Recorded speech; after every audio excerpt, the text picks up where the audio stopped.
Ndryshimet e papritura klimatike këto ditë në fushat e MZQ-s kanë ndikuar ndjeshëm në zhvillimin e kulturave bujqësore, veçanërisht në atë të patates.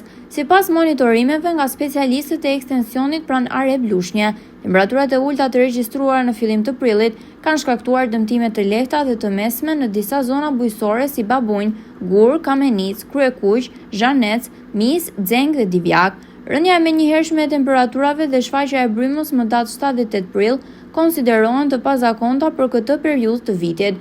Sipas ekspertëve, dëmtimet e shkallës së mesme mund të ndikojnë deri në 30% të prodhimit, ndërsa ato të shkallës së lehtë deri në 10%. Megjithatë, nëse temperaturat rriten gradualisht, situata mund të përmirësohet. Për të ndihmuar bimët të ri më këmbën dhe për të minimizuar humbjet, rekomandohet përdorimi i ekstrateve të algave, biostimulantëve, rregullatorëve të aminoacideve, si dhe aplikimi i plerave të përshtatura sipas fazave të zhvillimit të kulturave.